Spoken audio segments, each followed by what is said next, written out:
Welcome back, all my 40K fanatics out there. I'm DJ here at Tim's Nation, joined by Little Miss Leia. Exactly, joined by Leia. Right, and she is so excited to talk about the list that I'm going to be taking this week into Lane in our next battle report. Took a week off, and I've been working hard on getting a new Necron table. More on that later. And getting some of the Geomancer and stuff painted up and ready to go for whenever we actually get rules. But today, we are going to be playing the Canoptek Court. Little Miss Leia did not want to be put down. She did not want to stay upstairs by herself. She wanted to hang out with Dad and come downstairs and talk about Necrons, right? Is that what we're going to talk about today? You want to talk about Necrons? Okay. Going to talk about Canoptek Court. Going to talk about the list that I'm working on that I think might actually have some legs competitively. Since now you're over 1 year old and Dad can start traveling again and playing in tournaments. Right? Is that right? Is that what we're going to do? She has no idea.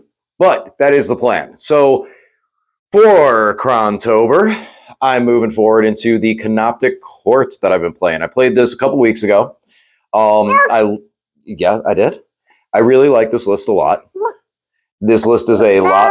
It has a lot of different tools at its disposal. It's as Leia is telling us. She's like, "See, look," and we're going to take a look at it. So since Leia really wants us to take a look at it, let's go take a look at the list, and we'll talk more about what I plan on doing with it and why I am trying to get the Canoptek Court ready for tournament. Ready? Going to take a look? All right. This is my Necron Canoptek Court. Canoptek Court is a detachment that gives reroll ones to hit army-wide for Canoptek and Cryptek units, and if the unit is in a power matrix, they get full rerolls to hit. Power matrix is our home deployment zone. No man's land if we control at least half the objective markers there at the beginning of any phase, and opponent's deployment zone if we control the objective marker there. So full rerolls to hit, pretty big when it comes to some of these Canoptek units because they have a weaker ballistic skill and actually do pack some potent guns. So let's start off with our guns, our 3 Canoptek Doom Stalkers. Canoptek Doom Stalker is a unit that does very, very well at a Canoptek Court, and in a lot of ways kind of fares better than Doomsday Arcs in this matchup because of the fact that it is a Canoptek unit, so it does get the full rerolls to hit. Its ability is that it has a 5-up Overwatch, so having full rerolls to hit and a 5-up Overwatch can be very, very strong. As of late, I've been bringing these guys out of strategic into other gunline matchups just to be able to have them in a better position, still getting the full rerolls, but also not getting them shot at on like turn 1. These guys, as far as their gun is actually concerned, they come with a Strength 14, AP 3, flat 3 damage gun. Hitting on 4s, it does have heavy with D6 +1 blast for the shots. So this thing could turn around and hit infantry really, really hard. And with that Strength 14 rerolling hits, means we can put a good amount of hits into some vehicles. Flat 3 damage is not bad, and that Strength 14 can get us wounding on 3s on even things like Land Raiders and other T12 units. So flat 3 damage comes in there. It can be pretty nice with these guys. If we can get multiple of them onto a big target, then we can do a lot of damage. As far as defensive-wise, these guys are toughness 8 with 12 wounds and a 4-up invuln. So a nice little extra level of durability. Some strats to note with these guys, like I mentioned, the Overwatch strat is very big with the 5-up rerollable Overwatch on them. And as far as Canoptek is concerned, they have the one that allows them to have lone op, 18-inch lone op strat for 1 command point. Since these guys are in the backfield, that can be a way for me to get them in a better position or put them out in the open to shoot at something and have that defense into the next turn. So that's a good option for them. Canoptek Doomstalkers. So nice support for them as well as we have 6 2 3-mans of the spiders. Everyone knows I love my Canoptek spiders. Canoptek spiders will give the Doomstalkers a 5-up feel no pain. I'm sorry, a 6-up feel no pain because they give that to all vehicles. So they'll have a 6-up feel no pain as well. They also give a 5-up feel no pain to mortal wounds and psychic attacks to the entire army, which is always a fun perk, especially when going into Thousand Suns, when you suddenly have a 5-up feel no pain into some of their attacks. As far as attacks with these guys, what are these guys bringing to the table? They have 4 shots or 4 particle blasters in each unit. That means 4d6 shots with blast shooting off these guys. Full rerolls to hit if they're within the power matrix, because they are Canoptek, and devastating wounds. So this is a lot of volume of devastating wound potential. They're also strength 6, so they can still wound onto 3s into most infantry targets. But having those dev wounds also to be able to plug through against something the Doomstalkers hit to finish off, so that a Doomstalker can shoot into a different target, because it's terrible when you have like 2 or 3 wounds left on a vehicle, and of course that next Doomstalker is the one that gets like 8 hits, wounds with 6 of them, and your opponent fails 5. And instead of that going onto a fresh vehicle, that's the 3 wounds that finishes off the tank right in front of you. So spiders do a nice roll for that, to be able to be on the cleanup for both those things. They punch pretty good in combat. They don't punch up well. They're only strength 8, so they don't punch up that good. But into infantry and stuff like that, they can clear an objective and hold it for a while. 5 attacks apiece on those spiders. So I love these guys. They also have one other ability. They can bring scarabs back. Each model can bring a scarab model back if the unit is within range of the scarab unit. So if I have 4 spiders in range of 1 scarab unit, I can put 4 scarab bases back in there, plus the reanimation. We're looking at being able to take a squad from 1 to full of scarabs with 2 squads of spiders. When it happens, when we get them in those range. So, since we have that ability, we are taking 3 6-mans of the scarabs. Scarabs are really interesting and fun out of Canoptek Court for a lot of reasons. Number 1, these guys have lethal hits. 6 attacks apiece, lethal. They are Canoptek, so when they are in that control matrix, they're going to have full rerolls to hit. 6 attacks apiece with lethal hits. They make your opponent make way more saves than they were expecting to, going into the little things like scarabs. They also can blow up. On a 2 through 6, you do D3 mortal wounds and you remove a base. You can do that at the beginning of every fight phase. You can do that at the beginning of your opponent's fight phase, just to do a little bit of extra damage in there, which is really nice. And then again, with that vehicle aspect, especially since the meta has a lot of vehicles into it, being able to have the lethal hits that can go into those, once again, can chew off that last little bit of wounds. You blow one up for D3 mortals, and then if you're able to do a couple of a good amount of lethal hits and cause a couple of failed saves, you end up putting 5 damage on a vehicle and finishing it off. So scarabs are a lot of fun. Now, scarabs inherently are OC0. However, if they're within range of a Cryptek model, they can then they get OC1. So that's another reason for a couple of the Crypteks we're going to talk about in a minute. They also have the ability that if they're within engagement range of a unit, that unit gets -1 to their OC. So that can help us also hold some objectives. Now let's double back. These guys need that to be within 6 inches of a Cryptek model. So we need a couple of Crypteks to do this. First of all, we have 2 Psychomancers. So Psychomancers are a lot of fun. I've been running these guys for a long time. And the thing with them is that they can change the momentum and the tempo of a game very quickly. Having 2 of them makes them more reliable. These guys have an ability. They target a unit within 18 inches of them. Line of sight is not required. Make them take a battle shock. You do it at the beginning of any phase. Any of your phases, excuse me. So while you can't stop your opponent from scoring their secondaries or primaries even, you can potentially hit their unit on an objective, make them OC0, and suddenly you're scoring higher on primary for the turn that your opponent wasn't expecting, and suddenly can change the entire landscape of the game right there on 1 failed battle shock test. Also great for units that have defensive strats or different things that they're expecting to react with when you move or shoot at them, being able to do it at the beginning of your command phase, you can make it that they fail a battle shock, and now they can't be targeted by stratagems. The Psychomancers are also Crypteks. This means that when they're within range of those Scarabs, they're going to give them OC1. So it's nice to be able to use these guys on the outside as things to do secondaries, things to complete actions, because they can still do their ability while completing an action. They can do their ability while they advance as well. So they're able to do all those things. They're able to keep up with the Scarabs, be on the outside, complete secondaries, and then again, allow the Scarabs to get OC, zone out certain areas, and mess with our opponent's battle shock, all for the low price of 55 points.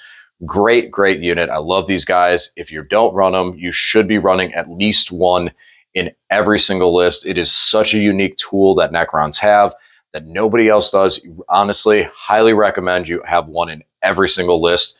You won't go wrong with it. And also in the Cryptek column, we have the king of the Crypteks, Illuminator Xeris. Now, Illuminator Xeris is definitely way more durable out of Awakened Dynasty when you have a strat that can stand him back up on death immediately and give him half his wounds back. That's pretty good for durability.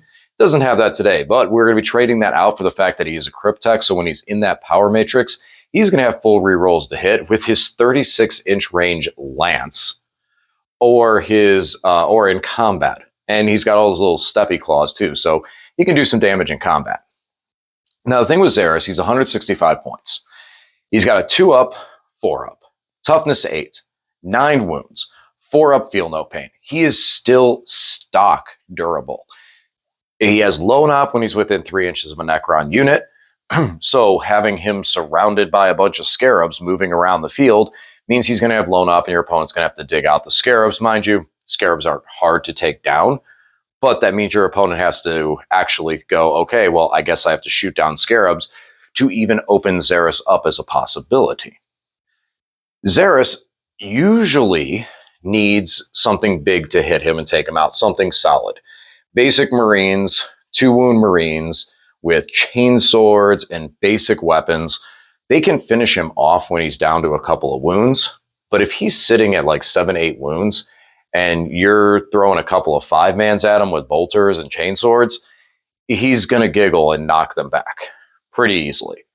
So that also is another positive, because out of this detachment, for 1 command point, when my opponent destroys a Cryptek model, I can basically give them a judgment token, old school judgment token, and the rest of my army will get +1 to hit and to wound into that unit. So some of these units that I might have a difficult time damaging because of lower strength or maybe even having a difficult time hitting them. So some of that stuff might be difficult. That now I can get around that with Illuminator Xeris when Illuminator Xeris dies, using Xeris to push him up the field and be a very durable thing that's also escorting the Scarabs into position and scoring points. So for the most part, I don't really mind if Xeris falls, and I'm kind of expecting it to, but in that process, this is a very good way for me to also potentially lock in a way to take down a bigger target that I might not otherwise be able to take down. You know, if something like Canis Rex is on the table, that's a pain in the butt to take out. So if I go running Xeris into him and make Canis Rex have to punch Xeris into oblivion, now the rest of my army's got +1 to hit and wound into Rex, and we can try to just attrition him out by having better numbers to be able to roll. Now, this does add 1 to the hit roll.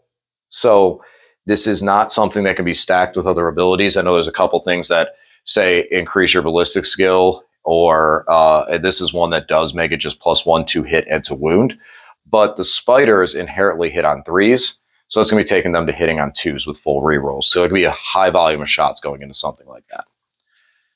Moving on, we kind of pan through a bunch of the synergies. We do have 1 more Cryptek, and that is our Technomancer, and he will be leading a 6-man squad of Wraiths, bringing an enhancement to give them infiltrate. So typically a lot of Canoptek courts, I've seen it, I did it too, run multiple squads of Wraiths. They are so durable. Toughness 6, 4 wounds apiece, 4 up invuln, 5 up, feel no pain because of the Technomancer. And then we have reanimation protocols on top of it. The Techno can heal them as well. There is a lot that this unit can take on. They're very durable, but they don't do a lot of damage. And they tend to get bogged down on objectives late into the game when you're not really able to do any damage to anything, and your opponent just kind of meanders around the table, stopping you from scoring points, and then eventually gets in there and is able to fall back and hit the wraiths actually pretty hard, or get some precision in there to take out the Techno. Ways around this: make sure they can't see the Techno. Even in combat, they must be able to visibly see the Technomancer to use precision against him. Also, because these guys don't do a lot of damage, they hit on 4s. Even with the rerolls, hitting on 4s at AP 1 for 2 damage is a lot of things to have to a lot of hoops to have to go through. First, you're hitting on 4s. Second, you're only AP 1. It's difficult for them to push through damage. But what they do kind of do well with that is that resilience in the backfield. Infiltrate them onto an objective and just know that your opponent pretty much can't do anything about them. There's one command point strat that when you get too close, I can move them 6 inches. If you finish your move within 9 inches, I can immediately move them 6, which means that they can fall back, get away, and pull my opponent out of position, and then hit them on the next turn and get the race back up on the objective. So pretty much that's what it is. The wraiths are a guarantee on an objective of this is mine. I'm going to hold this. And that's where it stays. That's what I use them for. Now, like I said, I do need some more offense because the wraiths don't do it. So in exchange for the second squad of wraiths, we are taking 3 3-mans of the the Scorpek Destroyers. Scorpek Destroyers. Now, okay, so I didn't take the Scorpek Lords because I wanted to keep my character count lower. I didn't want my opponent to have an easy assassinate going into this army, so I wanted to keep the character count down. That's number 1. Number 2, Scorpeks cover more board because it's 3 models instead of 1. So having that extra coverage for deep strike, for zoning out the backfield, is something that my army does need, especially considering the Scarabs are a screen that's going to be more on the front line. Spiders are going to need to get moving out.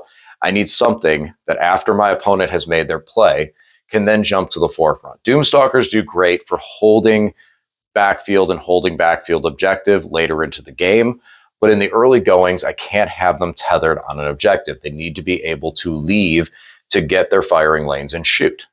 Scorpeks have an 8-inch move. Scorpeks can hang out on that back objective.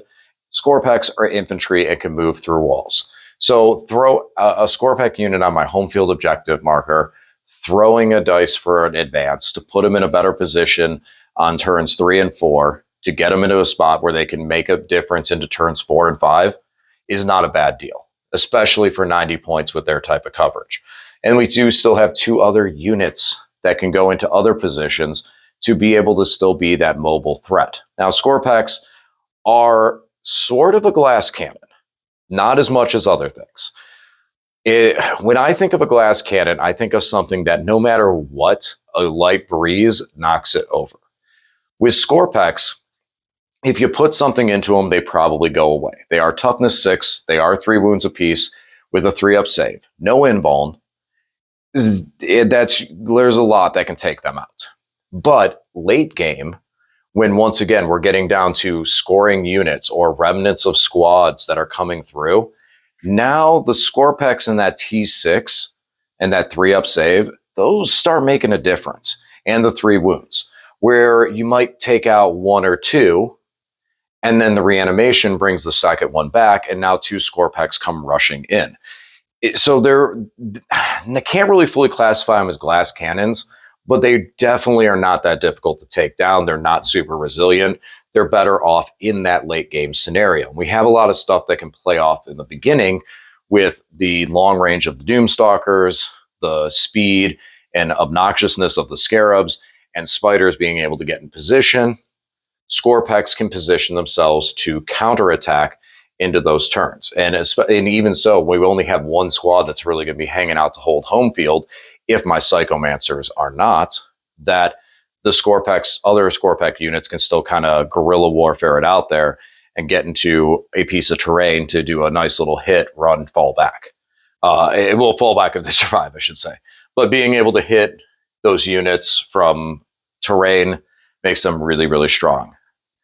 All right, that's everything. That is the list. So like I said, I love the Canoptek Court. I love the Canoptek detachment. It's a ton of fun, and I love all the different tools we have, from the reactive move when you end your move within 9 inches of me, to being able to basically give a old school judgment token to a unit that destroys one of my Crypteks. What else we got? A reanimation we don't use too much. I know we don't use it that much on that one.